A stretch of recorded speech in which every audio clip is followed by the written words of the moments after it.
Reading. And we are live. And thank you everybody for watching. This is episode number 114 of the Daytripper Photo Show. We're talking today about filters. All kinds of different filters, what's the benefit, and what are the pros and cons. Because this is a fairly technical type of show, and it can get fairly technical, I've asked our friend Ross Chevalier to join us again. Ross, thank you so much for flying in for the show, I guess you could say. I'm flying home, so I get to. Yeah. It's a pleasure to be here. Thank you. Awesome. Thank you so much. And we're going to get into all kinds of really interesting things about filters and so on. So having somebody like Ross who is so knowledgeable and so easy to listen to when it comes to digesting this type of stuff is really a real big asset to the show. So thank you very much. And as always, we've got Navi. Hello, Navi. How you doing? Hello. Good. You know, it's funny. You have your chapstick? Yeah. Good. I'm real good now. As soon as I sign over to your window, your lower third, it almost looks Jewish, like Hebrew writing to me. What? Yeah, it's all choppy. What's going on with that? It's all pixelated. Yes, like Hebrew. Wait a minute. Wait for it. Hebrew. Saying Hebrew is pixelated? It kind of looks a little. It has that look to it. Yeah. Anyway. One thing I knew about the Hebrews is that they were low resolution. I know nothing about that. Nicely done, Gabe. That's. Any other cultures you want to get to in the first minute? Hey, we're only a couple minutes into the show. Well, that's what I mean. You know, just kind of get all the great stuff out of the way in the first 5. Well, before we get to talk to the troublemaker, Nav, what have you been up to this week? Finishing my website. Oh, right, you've got it launched. It's up now. Yeah, well, it was like 15 minutes after the last show, but I've just been tweaking it and adding stuff to it, so it's up finally. So if you can see the website, there it is. Check it out. Awesome. Very cool. Well, congratulations on that. Thanks. You spent a long time working 2 on years that. later. It looks awesome, though. It looks really, really good. All right. Well, thank you for being here. And Gabriel, sir, how have you been this week? Good. It's been a wonderfully busy week. Mostly with computers, but with photography as well. So, yeah. Cool. You can't see, but just below camera level is like 400 computer boxes of motherboards and CPUs and RAM that I'm putting together and delivering to customers. So 400, eh? Yeah. Well, or 6. 4. 6 maybe. It's like when a guy tells you. It's like when a guy tells you how many girlfriends he's had versus when a girl does, right? It's always that special equation. Alrighty then. A million times. What was that, Ross? I've told you 1,000,000 times. Stop exaggerating. Yeah, right. 1,000,000 times. All right, so before we squirrel too much, let's keep the show going. We're going to try and keep it a fairly short show today. We've been tending to go a little long at times, and some of us are tired, and some of us have been up since 4:30 in the morning. God knows why. To go to Ottawa. Yay. Nation's capital. Well, it was a good trip, I hope, at least. Yeah. Terrific. All right, well, I'm glad you're home and you're with us. So let's get into the meat and potatoes of the show, kind of. Today's show is about filters. So what's the big debate? Why is everybody so frustrated with filters? We've heard people say that you shouldn't use them, you should use them. My colleague at work, Martin, he only uses filters. He doesn't use lens caps because he always forgets to take the lens cap off, so he just leaves filters on the front of his camera. There's so many different reasons why people would want them or not want them. Now, I think what people have to remember is that there's a huge difference in the quality of filters. And I've done a little bit of a kind of a rough comparison between some of these. I am lucky. I work at Henry's, so I was able to try out several different brands. I tried out some Hoya. I tried out some Optex. Some Tiffin. I tried some B+W and some Heliopan. I even tried some Cameron filters. So there's a lot of interesting things we could talk about tonight.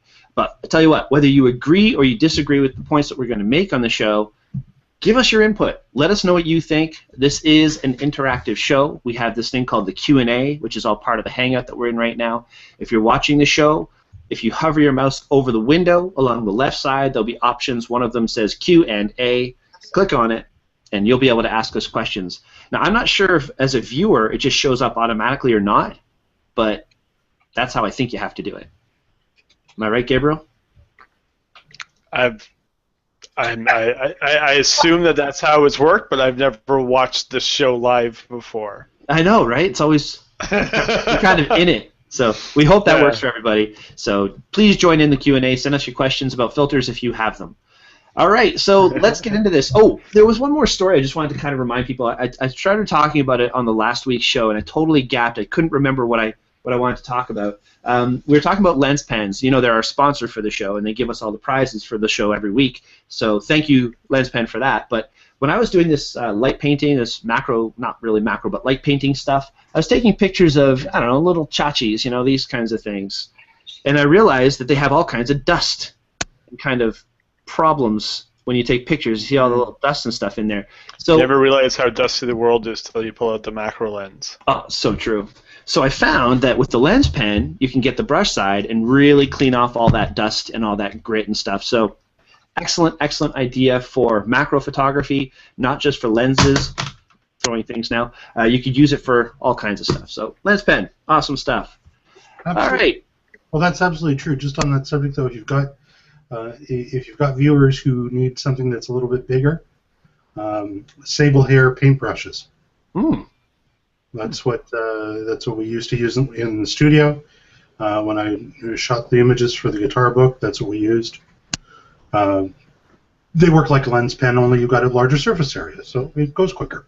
Yeah, I think the main thing is you don't want to have a brush that's going to release all the bristles all the time, or else you get bristles in the shot, and that's the last thing you want. So, as Ross is suggesting, the sable brushes are good quality brushes, and I've noticed that the lens pen brushes do a very good job too. I'm just noticing in the Q&A, Henry seems to work that way, at least for him. Good. So thank you. The Q&A, you just have to choose the option, and then it'll work for you. And Sean, I did not realize that you are a Nikon shooter. I checked your profile when you were trying to join the community, and I couldn't find any information about who it was. So now that I know it's you, please try and join the community again, and I will approve you, because I declined you before. At least I'm honest. Oh, that guy looks like a Canon shooter. No way am I letting him in. Well, you know, normally somebody named Nikon shooter, you'd think they're pretty cool, right? But it's a private community. We've got to protect that. So if I don't see who you are, I'm probably not going to accept you. All right, so also, Don Komareshka just chimes in. If you find an insect running around inside your house, it is also often covered in dust. Interesting. Although I don't think that they'd take too kindly to using a lens pen on them. I find that the shoe works. Yes. I find an insect running through my house, it's often covered in my foot. Yeah, me too. Usually my cat spots it first, and then I don't even have a choice. You know what also works?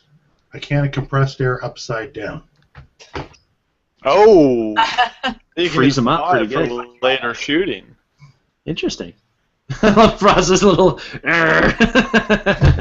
That's pretty cool. All right, so let's get into our actual show here, guys. The biggest complaint, or the biggest, what's the word I'm looking for? Misconception, I guess you could say, about filters is that you need a UV filter on a digital SLR. Now, this is something that Ross and I have talked about at great length, and I always respect Ross's opinion, so I wanted him to give me a comment after I read what I've done as research and hear his comment back about that. So first of all, a UV filter is supposed to block UV light, right? It removes the blue cast from images taken in very bright sunny conditions. That's the idea of a UV filter. However, this argument is almost completely spurious for modern digital cameras. With old film cameras, it was often necessary to use UV because film is extremely sensitive to UV light. However, digital sensors are generally insensitive to UV, so the problem doesn't arise to anything like that same extent. Having said that, the reviewer who I was researching here, he says he's seen some evidence that for certain lenses, a UV filter can reduce the purple fringing caused by longitudinal chromatic aberration. The purple fringing and longitudinal chromatic aberration, I'm not going to say that too many times, don't worry, only occurs in particular circumstances, and it's not to be confused with the much more common colored fringing caused by lateral chromatic aberration, most noticeable in the corners of the frame. What do you think of that, Ross? Well, I would submit that your source is absolutely correct, that film was much more sensitive to UV light than digital sensors are. Unless the manufacturer of the sensor, as part of their anti-aliasing filter, incorporates a UV filter, just because you're shooting digital doesn't mean that there isn't UV light out there. Mm-hmm. And the UV light may give you inaccurate color. A high preponderance of UV light will always cause a color shift. Now, if you're shooting at sea level, 1,000 feet, 2,000 feet, are you going to see it? No. There's so many other variables that are going to impact you. Whether or not you have a UV filter as part of your front filter probably isn't going to make a huge amount of difference. However, when you start to get into higher altitudes, then it does make a difference. So the point that I make is, if you're going to put a protective filter on your lens at all, and the price is the same, why not use a UV filter versus a protective filter? That's fair. If you choose not to use filters at all, and some people choose not to, then you know what, it doesn't make a lot of difference. And if you're not shooting at 8 or 9 or 10,000 feet altitude, it may not matter. You know, if you're shooting in JPEG, well, it doesn't matter anyway, because you've lost that much data. And if you're doing color correction, any kind of color correction after the fact, you may not see it at all. Gotcha. But high altitudes, and with very blue light, so heavy shade, you're definitely you're getting a lot of UV light, and the sensor is going to pick it up. If you choose not to filter it out, then you don't filter it out. Right. But so it's not that dramatic of a difference, but it's still, if you're going to be in certain situations, sometimes it is a benefit. It's not going to hurt you. Gotcha. It's not going to hurt you, unlike the old tendency in film, and you've got folks watching the show who I know were film shooters who will remember the Skylight 1A filter. You put those on all the time, and it was fine with film because of its color, its sort of benevolent color cast. Nobody uses a Skylight 1A on a digital sensor because it farks your white balance. It's a fun way to say it. It does. No, it's true. Now, I've always noticed that the filters that we have in stores these days, there's about a $20 difference in price between UV and protector in general. B plus W seems to be the opposite of that. B plus W UVs are a lot less expensive than their clear filters. Not that that's a huge deal. I don't really understand the difference there. I know that they have their digital multi-coded, their DMC series. Okay, you're smiling. Go ahead. Tell me. It's called marketing.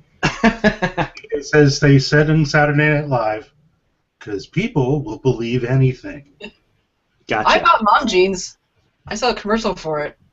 There you go.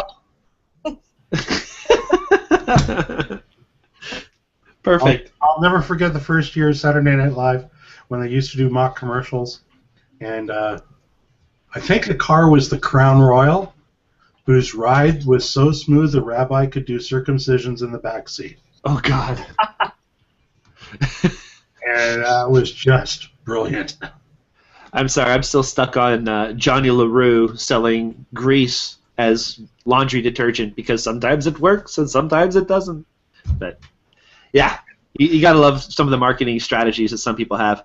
Henry says that he agrees with Ross's point, except for the possibility that a UV filter that isn't of sufficient optical quality may otherwise degrade image quality. Thoughts? Hey, I got a thought on that. If you're going to be buying a filter that's not good quality, don't buy the filter. Yeah, and so, Henry, fair question. If you are buying a $1,000 lens and you are putting a $20 filter on it, stop. Go to the corner store, buy yourself a plastic bottle of Coke, drink it, and then put the bottom of the bottle over the lens, you're going to get it back. And that's the thing. There's this word. What's the word I'm looking for? Shit. That's the word. Okay, so to that point... Right. If you're going to put a filter on, you're going to have to spend money. It's true. I've done some comparisons, as I mentioned earlier in the pre-talk. And you've done some research, and your research validates that point. A quality filter from a quality manufacturer doesn't degrade the image. That's right. A cheap-ass filter that's meant as price sale padding is going to make somebody unhappy, particularly as they get more involved in their photography.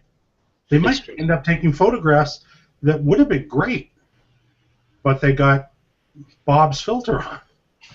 And then there's the whole, okay, I've got a filter on my lens, so I don't need to clean it anymore. Yeah, because that works.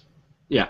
I mean, most of the time, we'll sell you a filter when you buy a good lens. I'm the first one to recommend it. I will always do so, but I'm not going to sell you cheap ones. I won't even grab the ones on the cheap rack to show you. I'll grab a Hoya. It's a price point option that's very clear, as in my tests proved. Or I'd grab you a B+W or a Heliopan if, as Ross suggested, you spent a huge amount of money on your lens. That being said, there are certain filters that are sold because of price and margin and other reasons, and you've got to be kind of educated on that. Now, all of that being said, again, who here actually uses filters on their cameras? I do. Ross? Navi? Sort of. I have someone.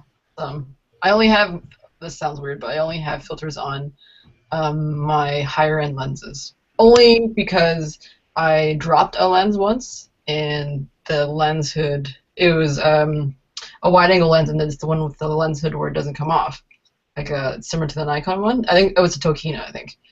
And it fell, and the lens hood broke, and a piece of it hit the lens and chipped the lens. So that's why I use it, but on like my crappier lenses, I don't. See, I used to use filters, but then I dropped my camera once, and the filter broke, and it was on a 50. And the glass on the 50 is so far in that the glass from the filter went in and scratched my lens. If I didn't have a filter on, my lens would have been fine. Yeah, and that's actually, Gabriel, that's exactly why I don't sell filter for a 50 mil. They are so inset, you don't really need to worry about that. Yeah, you sold me that. Well, that was before I was smart. You've been my customer a very long time. Years ago. You're my learning experience for all the stupid things that I did. I came in and told you that story, and you're like, okay, I'm going to stop selling filters on it. There you go. You only have to know once.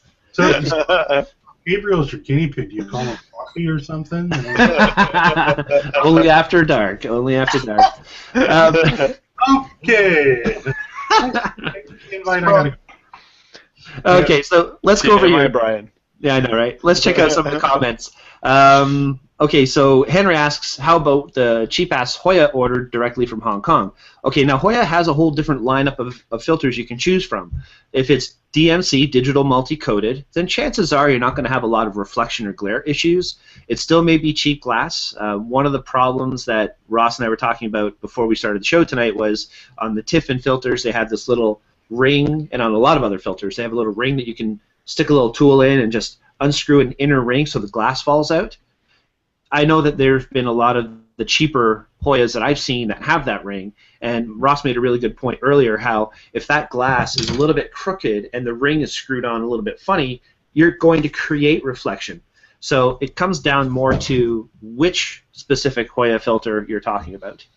Light always obeys the rules of physics.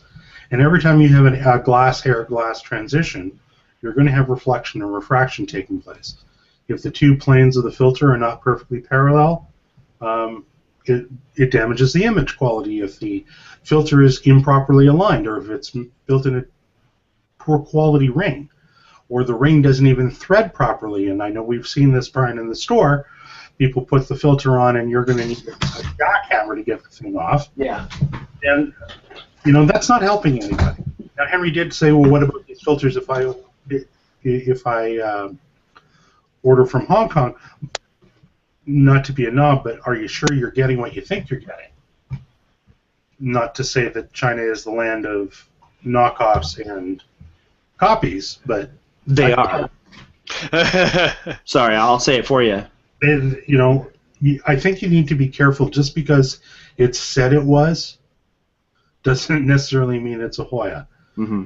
And as Bryan has said, there are vastly different qualities, all under the same trade name, because manufacturers actually build different quality for different marketplaces. So in Canada, you can say, hey, you know what, the filter's $70. And folks go, well, that's expensive, but okay, I'll do that. Try that in Southeast Asia, where $70 might be what somebody earns in a month. They still want to sell them filters, but it's manufacturers want to make money. Go figure. It's the nature of their business. So I think that you got to be careful when you're buying stuff on the internet. I do see a lot of other comments that I think are worth addressing. Jules says she has a filter for every lens. I have a filter for every lens except for 2. I don't have a filter on my 400. I don't have a filter on my 500. And frankly, I worry about them, not because I'm worried about UV. I'm worried about those big freaking front elements. Mm-hmm. And I'm getting damaged. And I have never found in the use of good quality filters image degradation. But here's a photographer that I have enormous respect for, Joseph Leduc. He says the only filter that I use is a polarizer or an ND filter. Okay, cool. If that works for him, then that's great.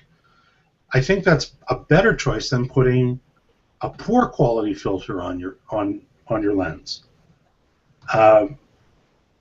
That, it's false economy, right?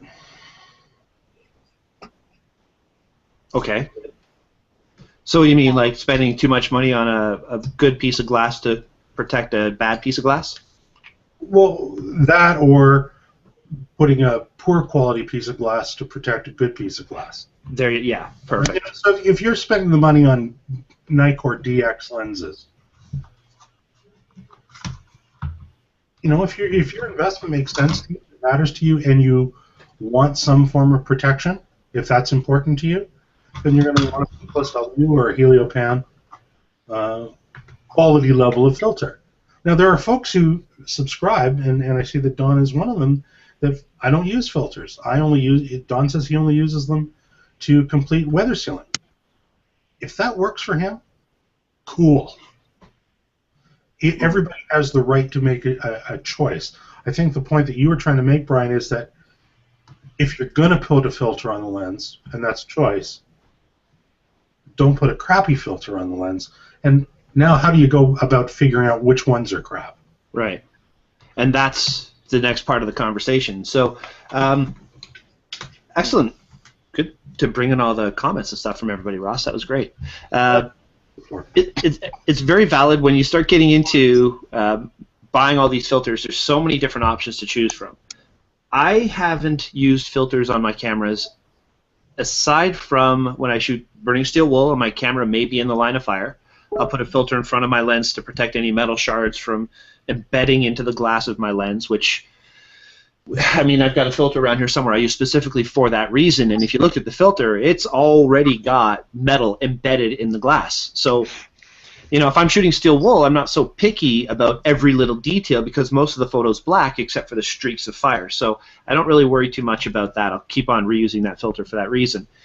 On the other hand, the filter I have spent money on, some might say is a little bit stupid to spend, right? This is the Heliopan neutral density filter. So Ross and I had talked about lots of different filters in the past, and when it came time for me to make an investment in a neutral density, I thought, let's just get the best one I could possibly get. So I bought the Heliopan, and the build is fantastic.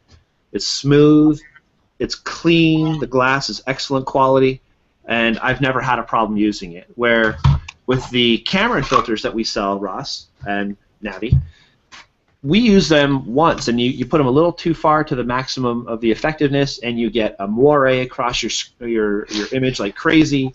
So the effect you get... I was your guinea pig on that one too. Because I ended up returning it, and I'm like, I got these weird X's all over my pictures. Why is everybody green? Yeah, so when you're buying your specialty filters, absolutely it's imperative that you get good quality. Well, look at it this way, Brian. So you just said that the helium pan variable ND was very expensive. Mm. It is. Well, what is a variable ND? A good quality variable ND. What is it? It's 2 polarized filters. 2 very good polarizers together. Yeah. So it's twice the price of a single very good polarizer? And the polarizer is twice the price of a single UV because it's 2 pieces of glass as well. So. Yeah. Plus, there's also a filter, a physical filter in there, Right, to provide the filter. So the polarizing filters don't filter; they filter polarized light, right? They don't do polarizing; they stop polarized light. Polarized filter. Anyway, I think that so. The reality is, if you choose to spend money on higher quality filters, they will get expensive. Mm-hmm. And you may say, Post is pretty amazing. I don't have the money to drop $190 on a polarizer. I'll try it in Post, and I would encourage you to do that rather than put a $50 polarizer on your $1,000 lens. Mm-hmm. Mm. And definitely don't put one of those Cameron variable NDs on your anything that matters to you, because you're going to give up photography and take up basket weaving. Exactly. Nothing wrong with basket weaving, Russ. Nothing wrong with it. Sorry, Nev, missed that. There's nothing wrong with basket weaving, damn it. Damn it. Basket weaving is excellent therapy for people who wave large bladed knives as part of. Yes, Navi, take advice. Get into basket weaving. It's good for you. Well, I'm going to weave a bunch of baskets and then put babes in it and to take pictures of it. No. We're just going down a path that we should not go down right now, okay? Let's get back on track. After you put the babies in the baskets, will you float them down a river? Only if you name them Jesus. I think it's Moses, but you're forgiven given your... So filters, yeah, nobody needs those. Nobody at all. Actually, I really like Heather's point that she's making here. She says she has one on every lens to protect damage, and she switches them when she slaps on a neutral density or polarizer. Now, here's the thing. The reason why I think this is interesting is I suggest you don't take off your protector. You put your polarizer over top of it. You're buying good glass. Why would you have a problem with one piece of good glass in front of another? Ross, you're smiling. I think that there are multiple perspectives on this. I happen to agree with Heather. Okay. Every time you add a glass-air-glass exchange, you are degrading contrast to some level. You may be invoking some aberrations, particularly at the edges, as your initial reviewer suggested. Mm. And if any one of even if those 2 filters don't align properly, the 2 in combination may create a degradation that individually they would not individually do. Simple is usually better, but in a lot of cases, folks go, "Oh, all right, okay, I unscrewed this one, and I got this one, and I have 3 things to do in 2 hands. I don't know what the hell to do." That's my concern. I'll end up dropping it, or I'll put it in my pocket, and when I reach in to get the UV out, it comes out with fingerprints on both sides. Exactly. And that's a legitimate concern, and I think that's true for any of the filter systems that we can look at, be they screw-on or the plastic or Koken. And I don't know that plastic's the right word, but the firm not necessarily glass square or rectangular style filters, because I use those too. So, for example, you talked about the variable ND as being a great choice, and I think it is. But at some point you may want black. And then you look at something like, and I know you've sold this to your customers, the Lee Big Stopper, right? Basically you're going to do your focus before you put the thing on, because it's black. Yeah. But it drops 10 stops of light. So there's value in some of these filters, but specifically with something like that, I would never put a big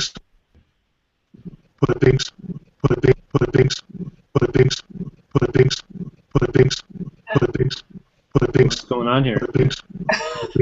He's okay. Good. He's glitching for you too. Yeah. Put bigs. Your video is fine, but your audio is looping. Put bigs. Big. I'm enjoying it. I don't know about you guys. Put bigs. Ross. Let me try this. Let me see if I can find a record sound effect here. There you go. So I just muted him. Now, Ross, if you want to unmute yourself, then maybe it may resolve the issue. Nope.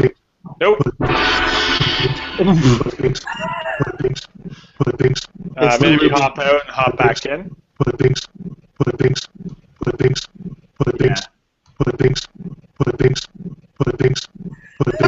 Ross. Sorry, Ross. I just muted you again. If you want to just jump out of the Hangout and then jump back in, that might resolve the issue.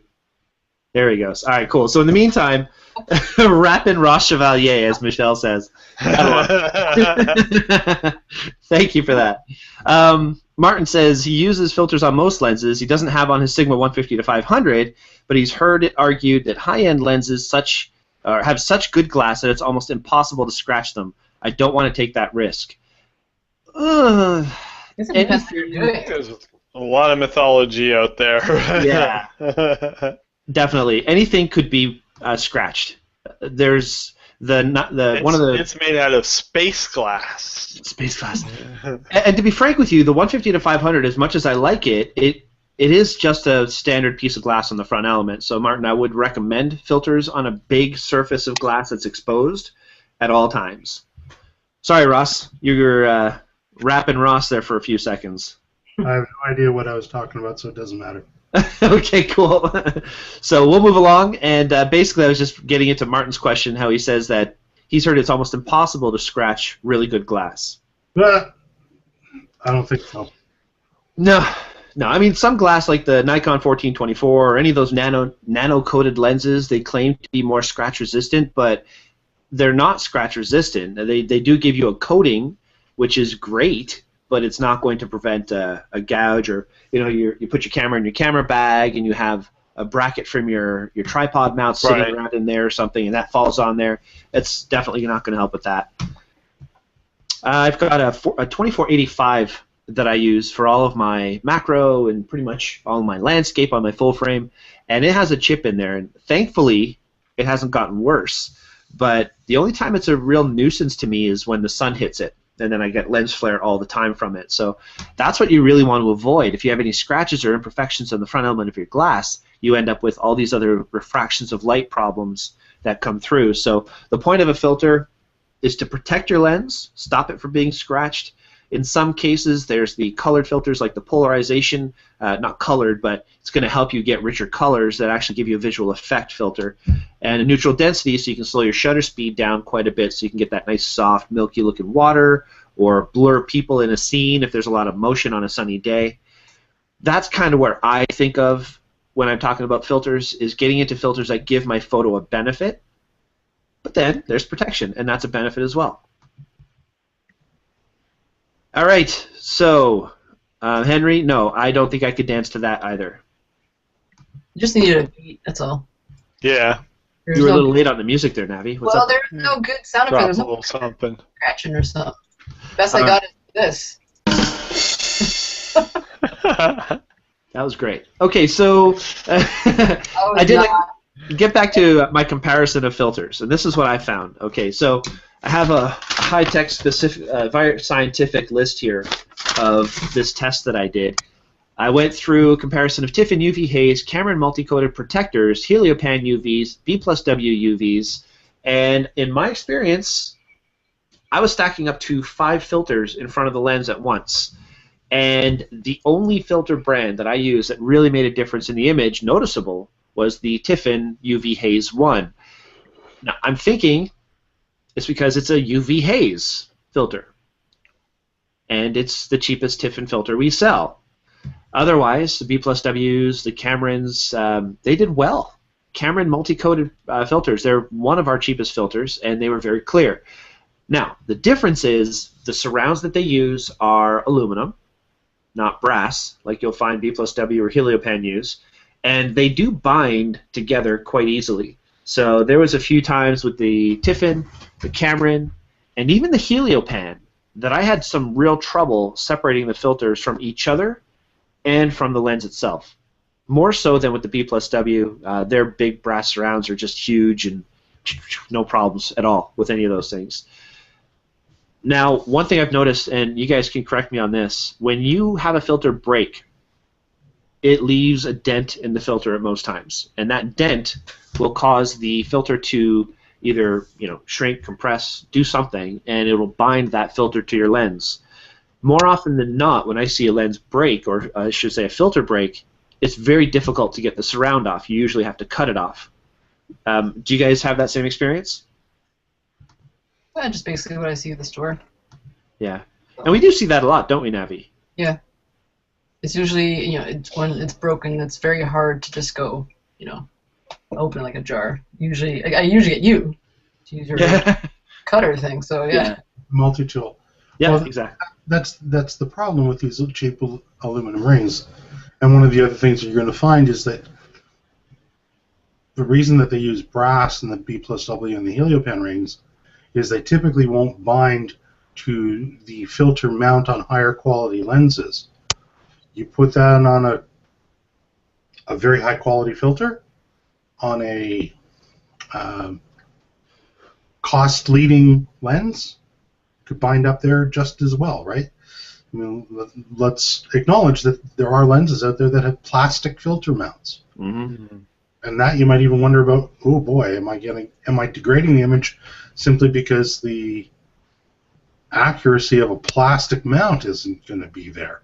Well, yeah, that makes sense because, again, you're talking about having a filter nice and straight so that there's no light reflections giving you trouble. And if that mount is giving you an issue alone, then that's something to think about too. Yeah, and I think that Don makes a good point, though, on the subject of filters. Talking about Martin asked the cost on the 150, a filter for the 150 to 500. That's right, it's not inexpensive.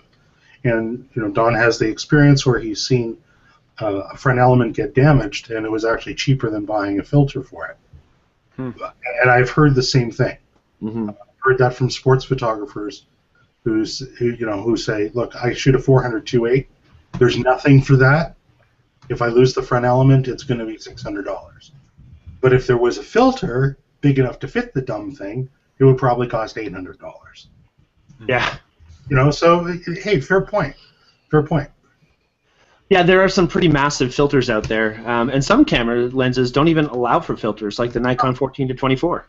The boy, I hope coming soon, Canon 12 to 24. Yes. That's going to be like the 14-24, isn't it? Yeah, it is. Yeah, it looks just like the 14-24. Great big domed front end. 12 to 24 2.8L this spring. Wow. Wow. Yeah, I'm really 12 to 24. 24. Okay, so this is a big deal for you. For those of you watching who don't know about what we're talking about. Very excited. Yeah. The 14-24 has been a known lens that a lot of Canon users would buy, put adapters on so that they can get that wide perspective with the bright 2.8 aperture.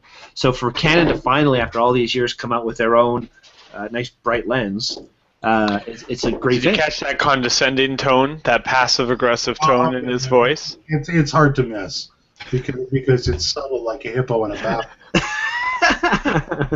For Canon to finally get their act together. Well, I'm still waiting for Nikon to come up with a 5x macro, so it goes either way. But I know this is not. It's partly filtered. The nature of those ultra wide lenses, there's no filter for them. I shoot a 14 2.8. Brian, we've shot automobiles together, and that 14 mil is wonderful for cars. Mm-hmm. You want to get that exaggerated perspective. Well, there's no filter for that guy. Mm-hmm. Right? And then there's other lenses where they have the filter on the inside, which is doing very little of nothing. For protection, it is doing nothing, although... Am I going to drop it? So there's a question. Am I going to drop a UV filter into the back of my 500 f4 or my 400 DO? Probably not. No. I would say no. Because I'm not getting any real value for it. Just looking at Sean's comment here, Nikon question. I know there's some kind of filter protector made by Nikon for the 200 to 400 VR. but is there anything aftermarket he can slip onto a 300 VR? What is the diameter of a 300 VR? Isn't that 77? I think it's 302.8. Yeah. I don't know what he means. And I see Don is saying the rumors were an 11 to 24 f4. Might be. The one that I saw was 12 to 24 2.8. Yeah, that's what we want. And that's what we want, Don. Yeah. So you do have a lot of power with Canon. So could you call him? So yes. As a wedding photographer, 2.8's as slow as I go. Don has much more pull with Canon than the rest of us. Yes, he does. I'm still trying to find the diameter of that. 302.8? Oh, I see. That's one of the internal filter units. That's a 52 millimeter. Oh, it's a drop-in? It's a drop-in. Yeah, so that means that the front element's probably 120 mil or something like that. And most likely not threaded for anything. So it's not threaded. It's got a big rubber ring on the front. Yeah. That the hood mounts over. Yeah, there's not going to be anything front mounted, and anything you put in front of that, because that's an aspheric front element, is going to make the image quality look like, what's the word we're looking for? Yeah. Crap. Right. So that's the lens that we're talking about right there. And I'm assuming that's the right one we're talking about there, Sean. Yeah. So unfortunately, you're a bit hooped on that one too, as far as I know. But don't shoot still wool with that. No. No, that would be useless. Bad. Very bad. It would be bad. Okay, so my experience with the review that I did, everything was clear. B+Ws were fine, Helios were fine, even the cameras were fine. It was the Tiffin UV haze that I wouldn't recommend. Although the Tiffin neutral density filters that we sell are an extremely good option instead of the $470 Helio pans if you want to save $1 or $2. So it's not just flat across the board here. We're not talking that Tiffin sucks. We're just saying this review, that's the experience I ran across. Right. And that's interesting because one of the things that's different about Tiffin filters from a construction perspective from everybody else is that all Tiffin filters are two pieces of optical glass with a gel sandwiched in the middle. Right? It's actually two pieces of glass. So if that UV thing is poor, or the sandwiching is bad, that's gonna be not so hot. Mm-hmm. Mm-hmm. Now I know that they're using Kodak Ratten ND gels, which every movie ever made uses. So you would think they'd be good. Well, I know that Hollywood lives and breathes Tiffin filters, so I was actually quite disappointed to see that your documented evidence shows that there's pretty serious image degradation there. Mm-hmm. Because Tiffin is the filter in use by professional filmmakers, and they're not going to degrade the quality of their image intentionally. Well, you would hope so. Damn, Don, please call Canon. 11 to 24 f4, that's just not good enough. Nikon would be better then. Oh boy, make it happen, Don. Make it happen. All right. So Henry asked, did you happen to test Hoya filters as well? I did roughly test the Hoyas when I was in the store. I didn't do up to 5 of them because we only had one, and there was no degradation for anything that I've noticed. And with the Tiffin, after one filter, I did notice a difference. So it would have been noticeable with just at least one filter. And it's funny, the point that these guys made earlier is like, oh yeah, I can't remember the last time I had 5 filters on the front of my camera. So it's not something that you're going to do in real world, so it's only one you have to worry about. And if I didn't notice any difference after one, chances are after 3 or 4 you're not going to notice. Let me ask you a question then, Brian, because I know, because I'm sometimes behind the counter as well as teaching, that Henry's is like many stores, they have a lot of different filters, right? So you have Tiffin, you have Hoya, you have Sigma, B+W, Heliopan, Cameron, and the Koken. The Koken and the Koken glass ones. Mm-hmm. So what's the price point on a Hoya UV? All right, let's talk just about maybe a 77 millimeter size.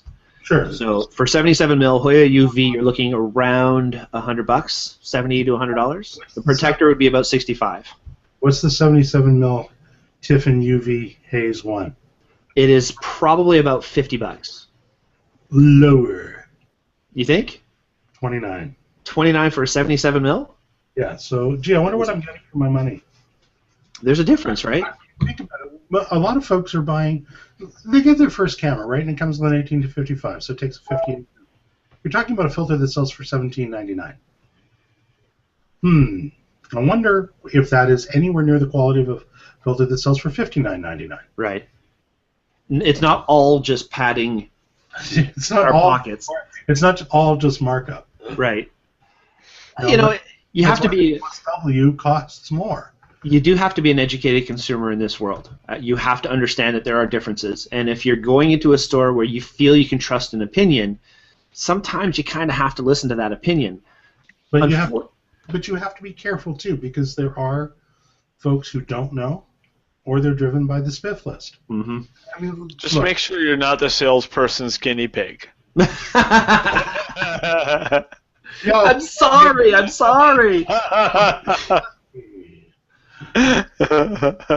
No, and that's absolutely fair. You don't want to be the guinea pig, and if it sounds too good to be true, it probably is. Yeah. You know what? It's true though, Gabriel. I mean, I feel bad about that. My first Nice job. several years selling cameras, it's all, you know, you learn by experience, and if you're only recently getting into it, and you know you don't have a couple years of experience of people returning things and issues people have had, you are at a disadvantage as a salesperson. Your intentions may be good, but you're doing things that you learn from. For example, a few years ago, Nikon came out with their One System cameras. You remember that, guys? Those interchangeable lens format cameras that are absolutely horrible. So don't hate me, Nikon. I didn't like that camera. I like Nikon. Anyway. You didn't like that camera. No. Versace carries a V1 everywhere. Well, more power to them. As long as you know how to use your tool, that's fine. The problem was. I think that's the deal, right? It's the quality. It's not the camera. It's probably just 3 inches behind the camera. And that's where I ran into a problem. I sold 13 the first December that we had them in stock. You sold the J's, and the J's were a piece of crap. That's true, because that was the first series that came out. So I sold 13 of these things. That following January, seven were returned. 7 out of 13. So that was huge. But I love the beauty mode. It was so good. Would you say? The beauty mode. They were so good. Oh, yeah, beauty mode. It's important stuff.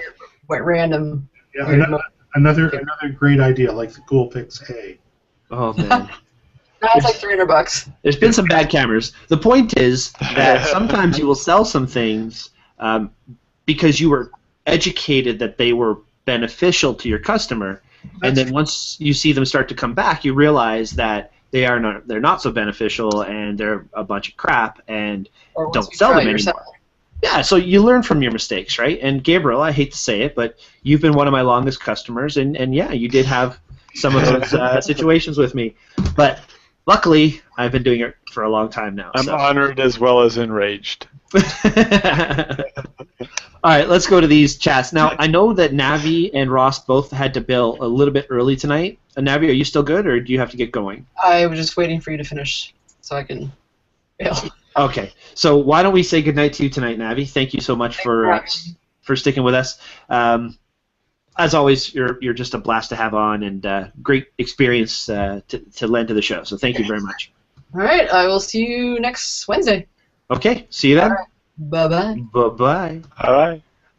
And Ross is going to have to get going sooner, and I think actually Ross already took off. There he goes. No, I'm back. Okay. So he'll have to take off. So I think Gabriel and I will go through and do the photo review ourselves this week. And luckily there's only 6 photos, though, so we'll breeze through that pretty good. Before you leave, though, Ross, let's just finish up with what we have on the Q&A here. Don says we're talking filters, so let's not forget about close-up filters. Optical degradation on the edges and autofocus foibles aside, they also introduced a new way to use your camera. Filters are not just for protection. The good ones make a wonderful change. I agree with that. Yeah, absolutely. Good ones do make a wonderful change. Don knows more about close-up than any of us do, and I don't know if he uses screw-on close-up filters. 30 years ago, there were some really good ones. Now, as far as I can tell, there's one good one, and that's that Canon one that is stupid expensive in Canada. Yeah. And the 250 and the 500. But you know what? Filters can do wonderful things. I think Don's question actually sort of helps us start to answer Marco's question, because Marco says a total newbie question here. No such thing. I've been reading that there is no benefit on using a filter on a digital camera, as any changes, warming or cooling, can be made during the post-processing. Next week's show is actually on in-camera versus post. That's the whole topic of next week's show. I think this is something we will get into a little bit, but Ross, I know you have something to share on this, so go right ahead. Well, I would submit that basic color correction filters that we would have used for film, so 82 series, 84 series, 80 series, 81, 83, and 85 series, yellow and blue, orange and blue filters, you can absolutely do that in post.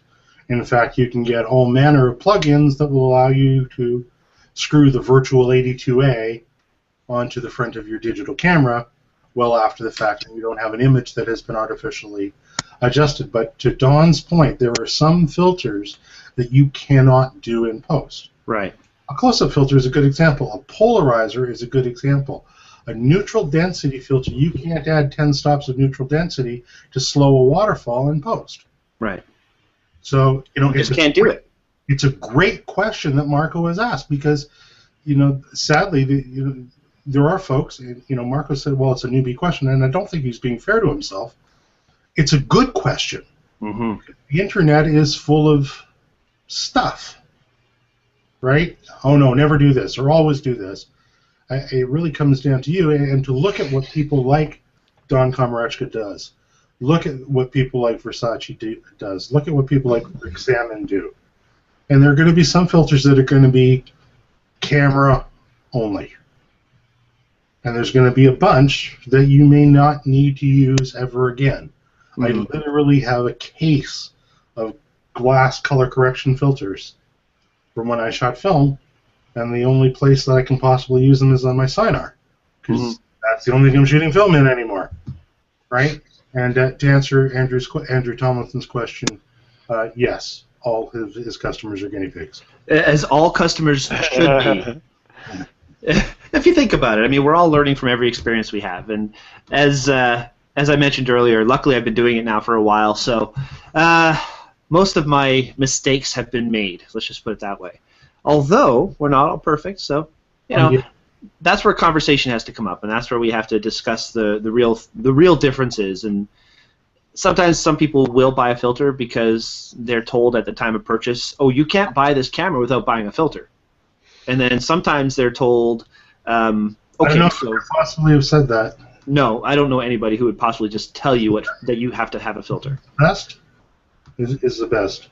It's not always just him, though. So yeah, it's true. I mean, customers are told they have to buy filters. I don't do that. I will not do that.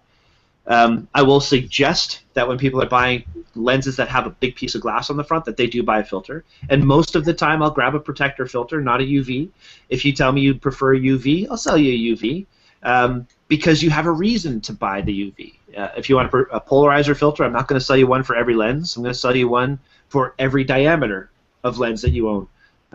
If you can share a filter between a couple different lenses, that's great for polarizer. Well, buy the biggest one and buy step rings. Or do that, exactly, so you don't have the vignette problem. It'll save you a bucket of money, right? That's a great tip. Very good tip. And then Dennis says he thinks all the materials that make up lenses and filters will expand and contract differently and cause problems with them sticking together. That's valid. If you're shooting in cold and going into heat, you will have expanding and contracting, but I don't know if that's such a big deal if you just have your filter on your lens as you're shooting. You know what, Bryan, and before I go, I think that Dennis's point is well taken. If the mount of the lens and the mount of the filter are non-alike metals, you will find binding. Mm-hmm. expansion and contraction rates will be different. But there is a reason that Heliopan, who uses shot glass and brass rings, and B+W, who Schneider glass and brass rings, do brass. Because the front mounts on Nikon Nikkor FX lenses are brass. The filter mounts on Canon L glass are brass, and they don't bind. Doesn't mean that the filter mount on every lens is brass. Right. Right? If it's aluminum, you're going to get binding. Dennis is right. Yeah. You know, it's going to vary. Now, I did see in your notes that you did make a distinction, and I do have to go, but I think it's valuable to your viewers if you have the time to make the distinction between circular and linear polarizers. Mm-hmm. I thought this problem was over. But the debate? No, I've recently seen folks being told that that linear polarizers are just fine on digital cameras. Oh, who's doing that?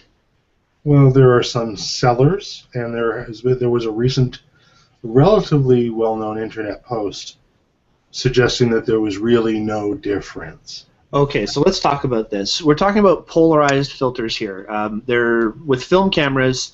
The general filter that people would use is a linear filter.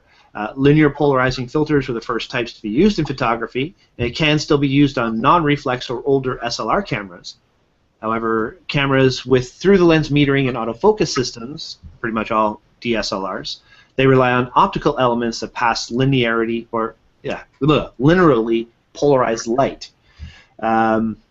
So basically, if light is entering the camera as already linearly polarized, it can upset the exposure in the autofocus system of your camera. So circular polarized filters, they're cut out properly, and you get the right amount of, or the right way of polarization that's not going to cause this problem. So anything else to add on that, Ross? No, I mean, you just said it very succinctly. Do you have a digital camera? Then the only polarizer that you should ever use is a CPol. Right. Because otherwise your autofocus and your auto exposure is going to be screwed up. Mm-hmm. I'm just watching the clock, Brian. Before I go, and I want to thank you for inviting me again. You and Gabriel and Navy. It's always a pleasure to be here. Now, Heather says, no way linear will not work on AF lenses. No, it won't. That's what we just said. Yeah. Marco asked the question, I used to love the effect a red filter gave to the sky on my old black and white film camera. Should I use a red filter when I take photos on my digital camera, which I'm planning to turn to black and white? It's a good question. What do you say? Well, whenever I get a customer that comes in the store and is asking for colored filters, I say these are effects that you can create in post. Then you'd be right. All right. What is the red filter going to do?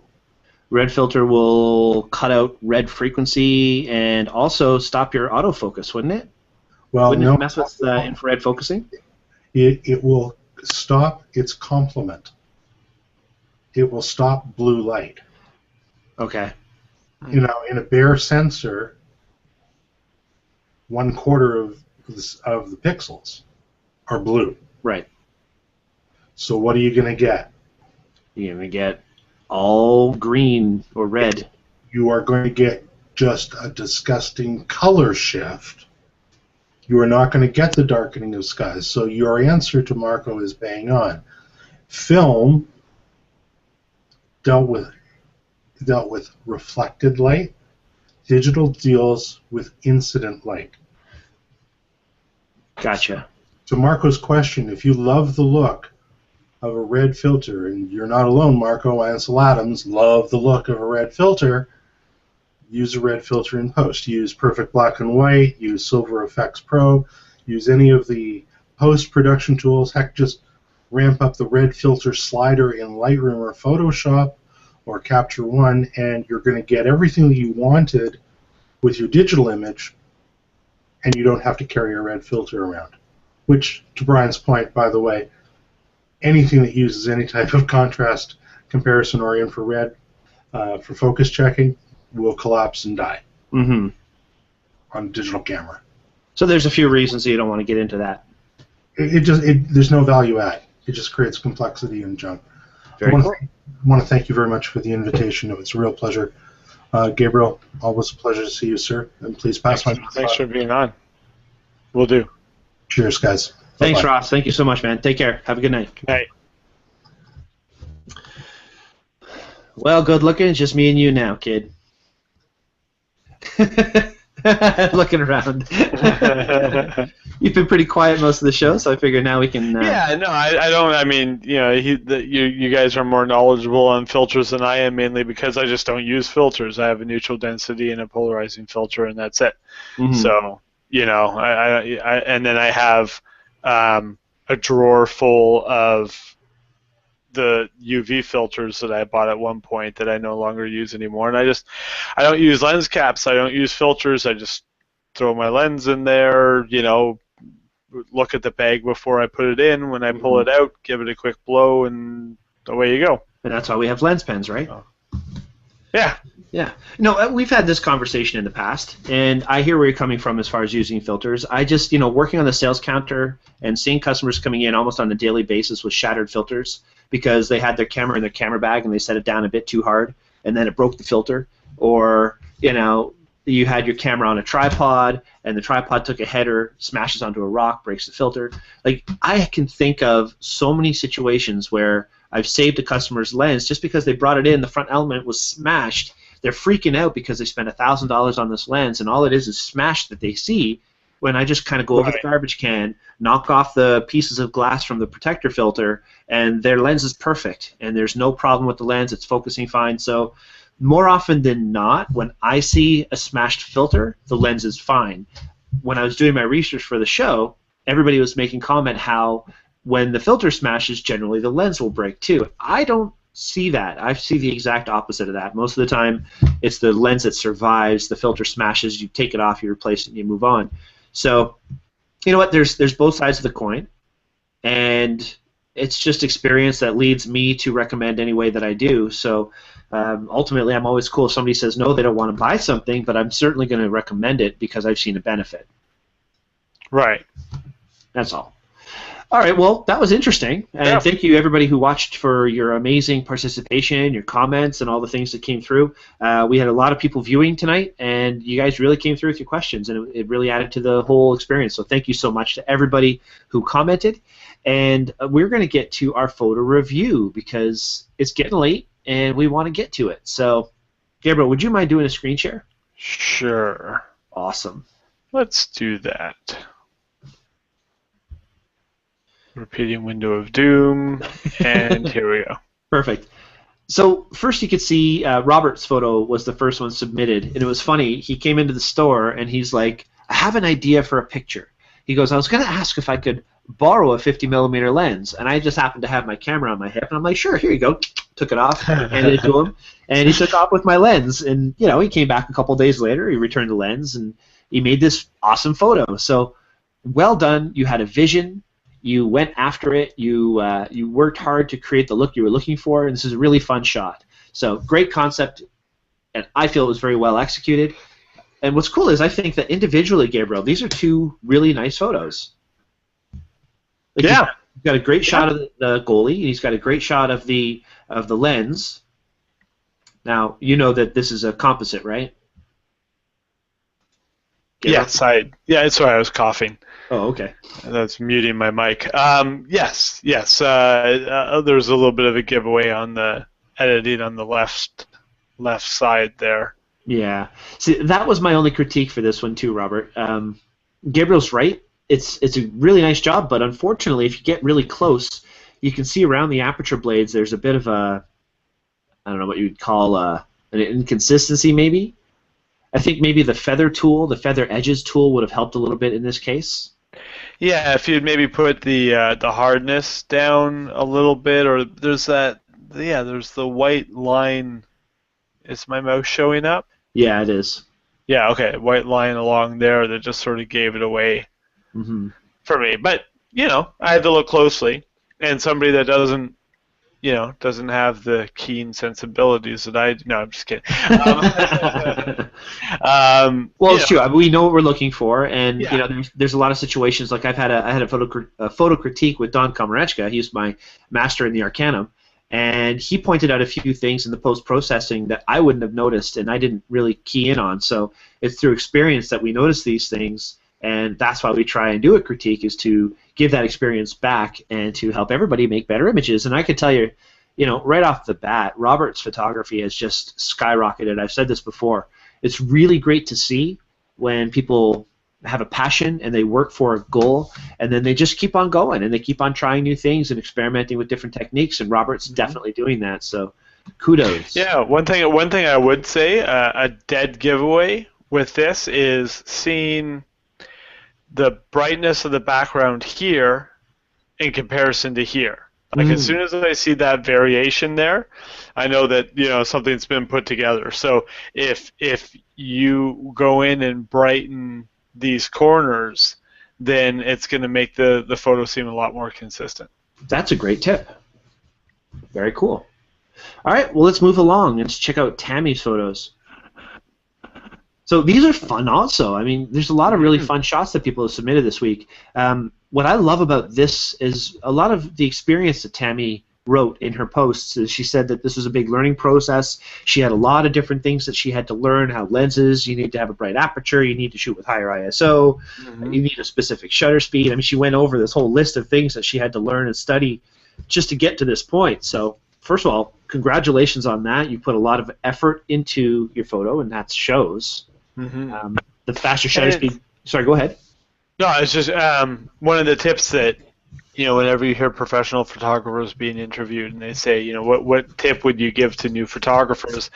And 9 times out of 10, their tip is just keep shooting. Just shoot and shoot and shoot and shoot and shoot, because you can sit at home and watch 1,000 YouTube videos or something like that on photography, but you're not going to actually know what to do unless you get your camera in a situation like this. And your first couple shots aren't going to be that great, and then you realize you got to adjust this and adjust that, and then the next time you get into a situation like this and it's critical, you're going to know how to set your camera because you've done it, and you've built up that muscle memory.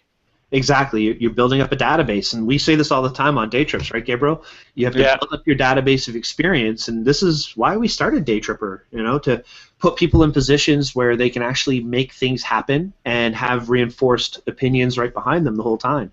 So, Tammy, I know that you don't live really close, and you have been on day trips. You actually were on one of our first Algonquin day trips, which was really cool.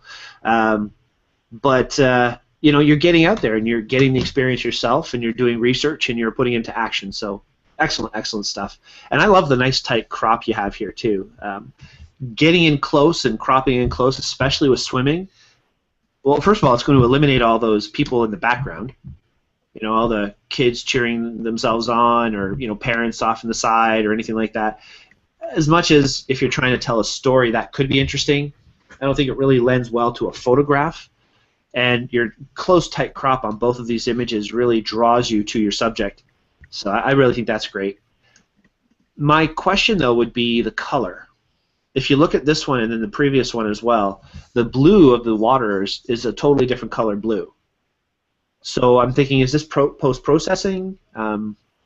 What was the clarity tool on as well? Because it does look like it's a bit contrasty. Do you get that as well, Gabriel? What I think we're some of what we're seeing here is like especially here the purples. I think that's some chromatic aberration from in order to get the shutter speed she wanted. It looks like she had to jack the ISO up really high. I've seen a lot of noise like in the dark areas, and that's going to cause some chromatic aberration and discoloration in the water there. If you take that purple out now, so if you take that picture and you go into the HSL slider in Lightroom and grab the saturation slider or even the hue slider and change that purple to a little bit of a different blue, then the two aren't going to look that different. Actually, Tammy made a good point. Each photo is a different ISO. Okay, so here, I can't see the photo details. Right. for some reason, yeah, they weren't uploaded. So, yeah, so this one here, if it's look a little bit lower ISO, then it's not getting as much light. The picture's a little bit darker, which brings out the blues a little bit, and then here it's a little bit higher. You get that chromatic aberration, and you also get brighter picture. Good observation. Thanks, Gabe. Oh, these are fun. Lori she had a series of photos with a baby, a Smash the Cake series, which is always fun. He's kind of a cute little kid there. Not much of a kid person, you know. I didn't like what I looked like when I was a kid, so I'm bitter. It's my story and I'm sticking to it. Not making any comments. No. But, Smash the Cake. How could you go wrong, right? Great focus, great detail where you need it. Mm-hmm. I love your choice of color scheme in the photo. I find them very complementary colors. And you can see that there's a little stripe of red in his sweater, and the little stripes of red in the background kind of go well with that. They're all very soft tone. So I like the colors that you chose.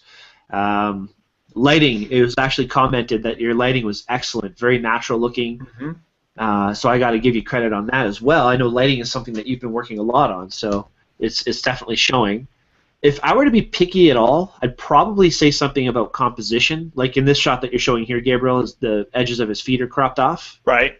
And possibly use the environment to create, use the framing to complement the actual environment. Do you know what I mean? Yeah. Like get down at a lower perspective, maybe shoot up toward him, and I don't know. This is why I'm not a portrait photographer. I'm getting a feeling of just centering the photo and just getting him in the shot. Whereas you do this more often than I do, Gabriel. Maybe you can clarify what I'm trying to say. Yeah, and I shoot most of these on my stomach. Why would you do it on your stomach? The people are sitting on a floor. Why would you have the baby on your stomach? And that's just awkward. I'm sorry, it was a bad joke. Jeez, I'm trying to get your joke. You're shooting them on your stomach. Don't mind me. Move along. Nothing to see here. I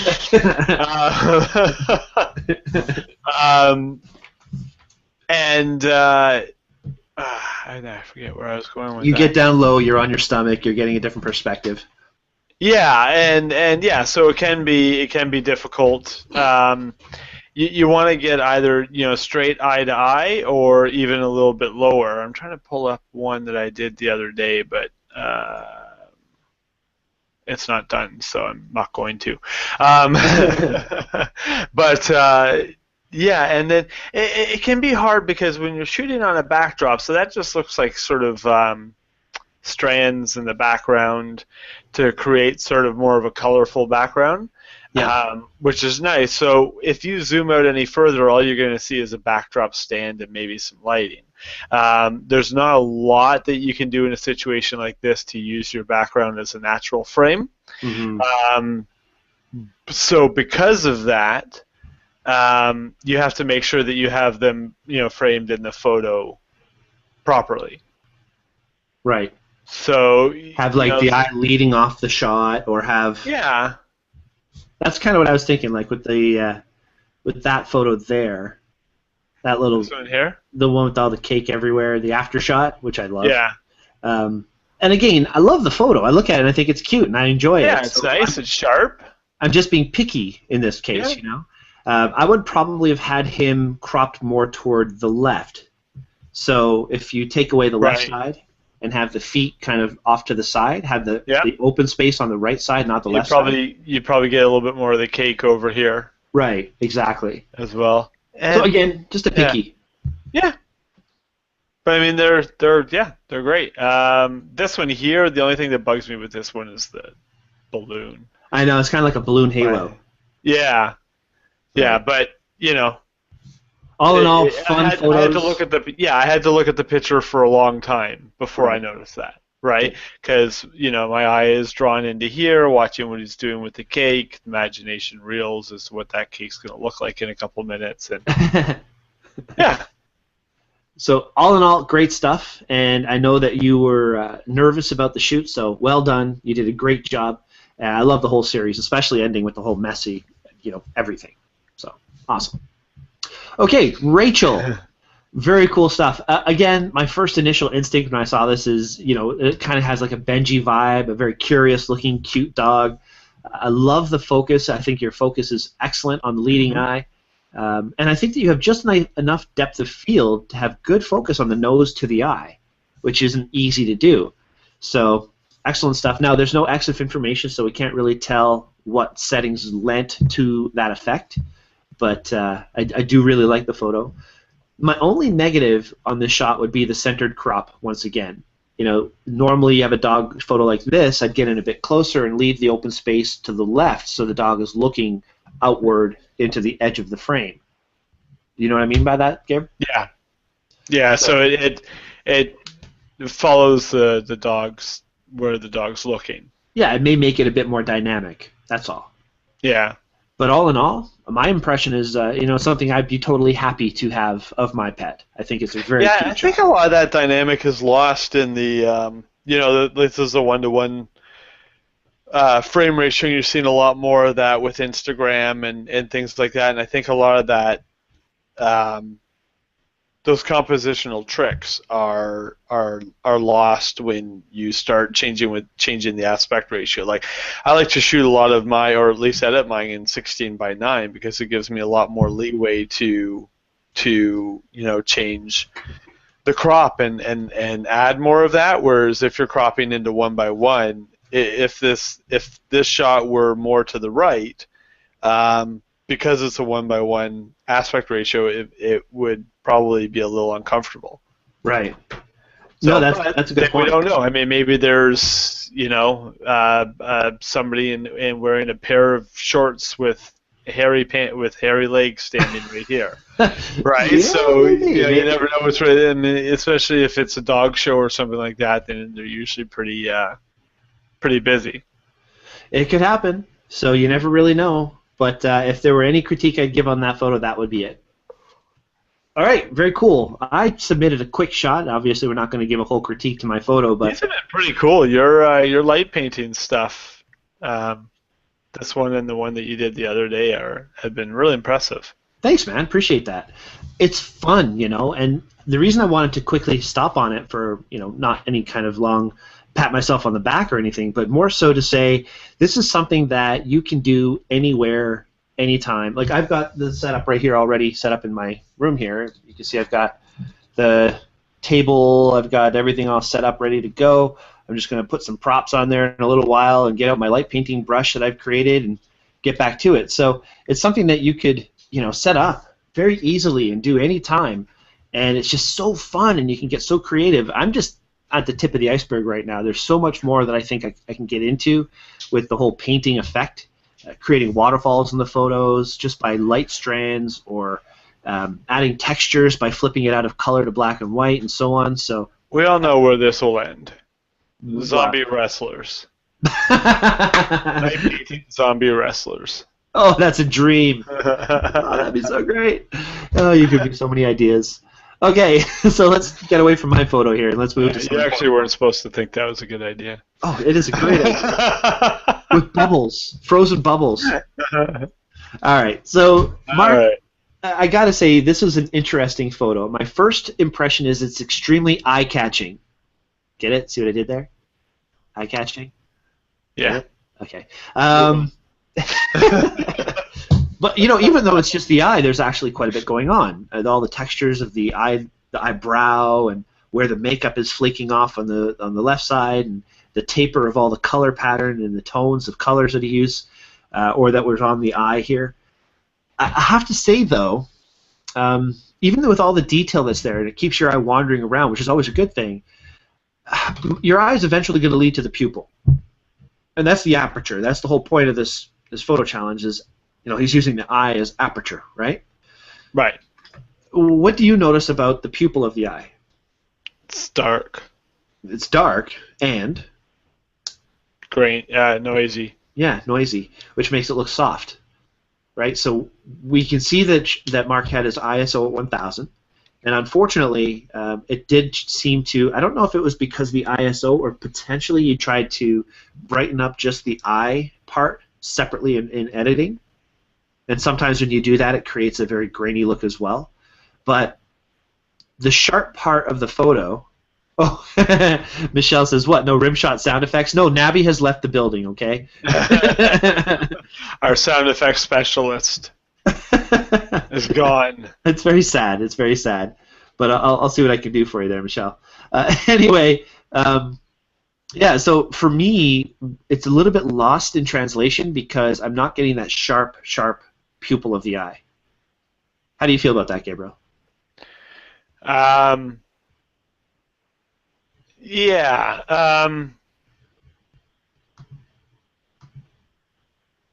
I'd like to see it lit up a little bit more to make it a little bit brighter.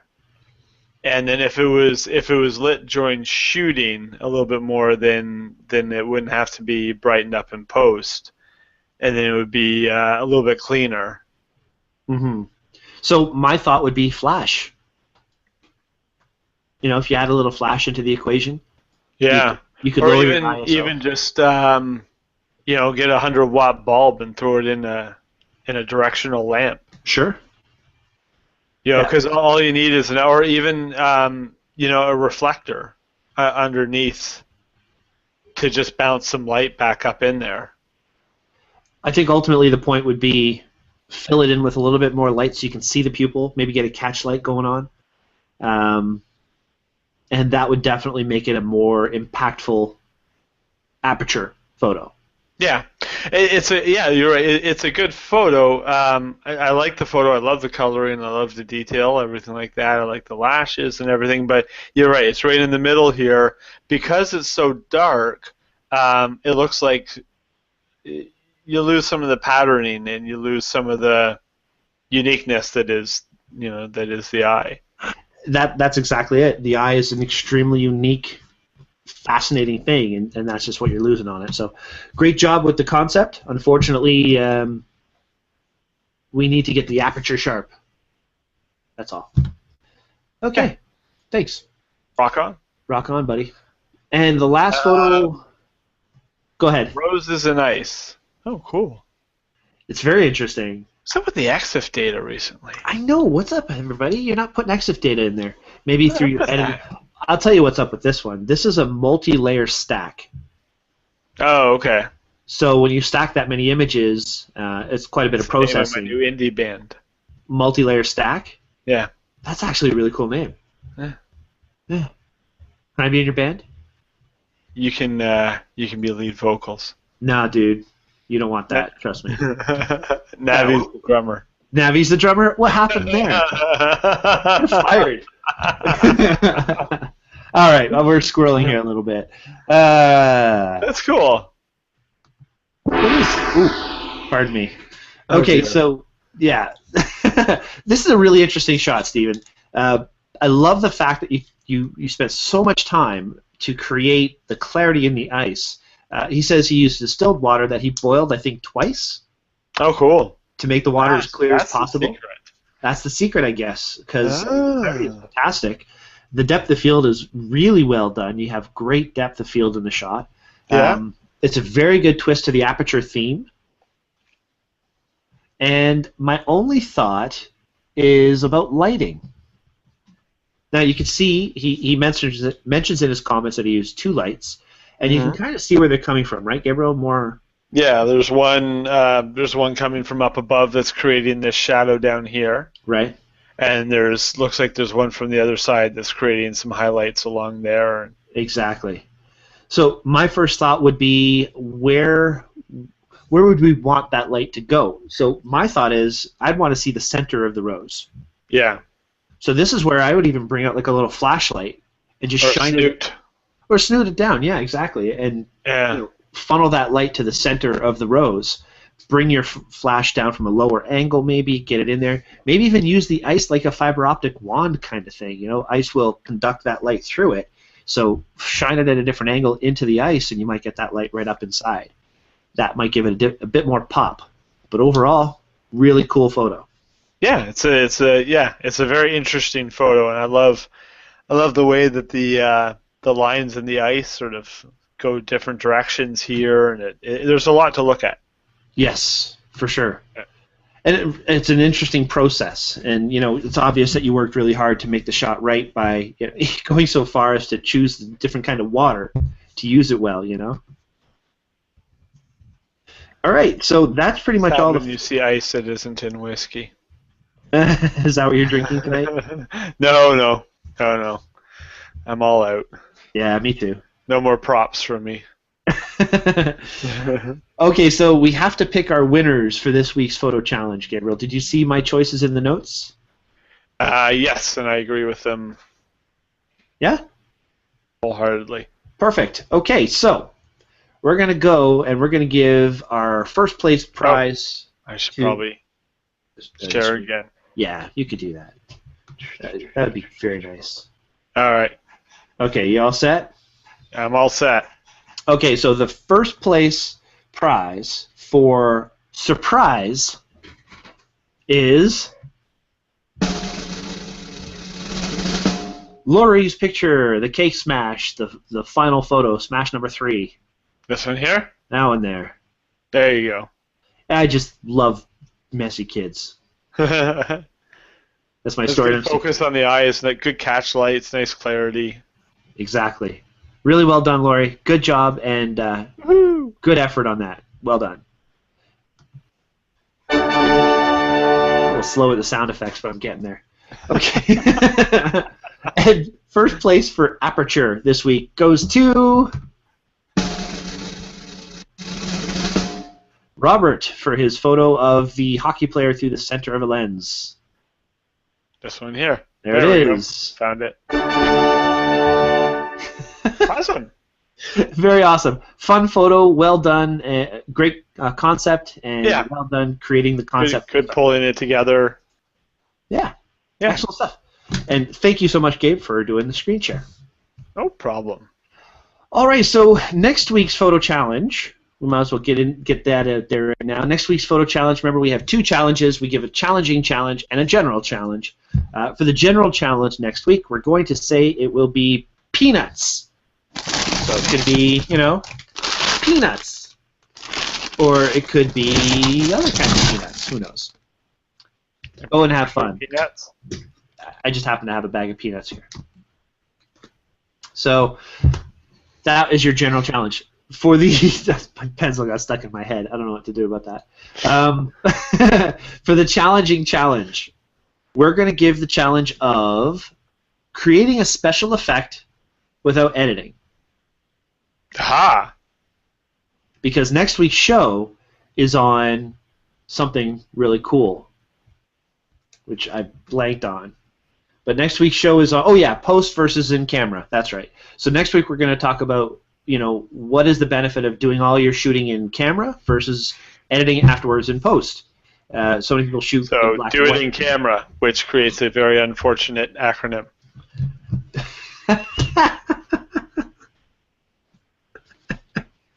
Oh, my brain works too fast. All right, so it's funny because when we were shooting in Toronto, Gabriel, you flipped over to black and white, and your shots looked amazing. Yeah. But when you got home, when I shoot, what? I was just gonna say when you got home and looked at them on a computer, they do what you wanted. Yeah. So what I do is when I shoot black and white. Long story short, I have my camera. Because I have a Canon. I have C1, C2, and C3. And these are custom modes that you can set programmable settings to. Anyways. So my C1, I think, is always set to black and white. And whenever I move it to there, it takes a black and white in JPEG and RAW. So because when I'm looking at the back of the camera, I'm seeing the JPEG, but when I imported it into the computer, even though I shot it in black and white, the RAW is always in color. So I have the JPEG black and white right next to it as a reference of what I saw and how I want it to look. And I either just use the JPEG or I edit the RAW to look how I want it to look. Yeah. Which is easy when you have those custom modes. It is easy, and that's why they have custom modes.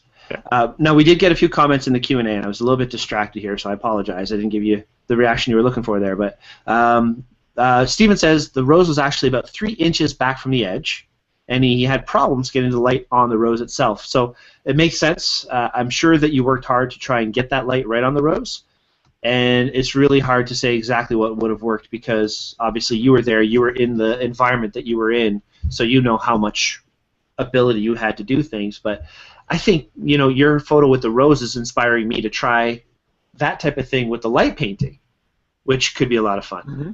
And that kind of goes to what Don's saying. He's really curious where I'll end up with the light painting, aside from the zombie wrestlers, of course. Right. And yes, a purist segment, in-camera versus post. Yeah, that'll be fun. That's kind of what I'm hoping for, you know. And Michelle says that Peanuts could also be Snoopy, Linus, and Schroeder. And those were the names I was looking for. So thank you very much, Michelle. You always come through for me. You're awesome. All right, so that's pretty much it for the show tonight. I think we are falling asleep, and I'm surprised that we still have exactly the same number of viewers as when we started the show. So 0.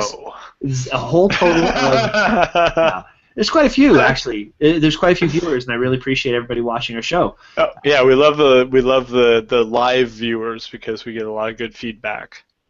We really do, and it helps the show, I think. I mean, it gives you a more well-rounded view, and I think a problem with some shows is that it's just the opinion of 1 or 2 people, and sometimes those opinions aren't right.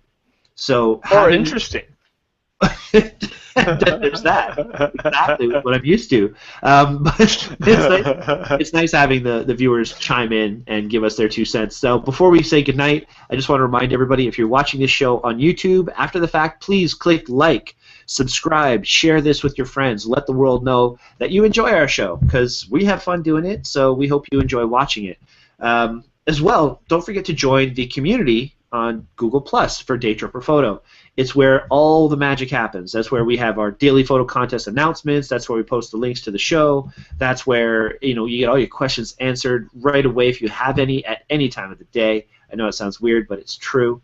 It's a great community, and there's going to be some huge news announced through the community. I'm going to say by March. I know that it's a little bit far ahead at this point, but I've been working feverishly and talking to some really cool people, and we've got a huge announcement to make. I just don't want to do it until all the financials are resolved. So probably a good idea. Yeah, very cool stuff. Anything else to add? Every time you share the show, a baby bunny rabbit gets tickled. I love the sound of baby bunny rabbits being tickled. Try to conjure some positive imagery. Okay, so Sean actually says this is her first time ever watching it live, watching any podcast live. So thanks. Okay. Thank you. Very cool. Thanks, Sean. All right, so I like to close the show occasionally when we have a good quote that applies to the concept of the show. So today's show's quote is from Yusuf Karsh. Karsh is an amazing photographer from back in the day, black and white, known for a lot of really timeless pieces of art. He says, remember, the show's about filters, right? So he says, look and think before opening the shutter. The heart and mind are the true lens of the camera. And the reason I think that's relevant is because, you know, before you take a picture, it's more about your heart and your mind and how you perceive the image to look, your lighting choices, your composition choices, a lot more than having a UV or protector filter. What's important is that we make great, beautiful images. So, yeah, we usually pull the camera up when something moves us. Yes. Was there more to that? No. Oh, I thought you were trying to show something. Oh, no. I just, you know, you don't go down and it's like, wow, that's completely uninteresting. I must take the picture. No, it's usually when something moves us emotionally that we're like, oh, I got to capture that.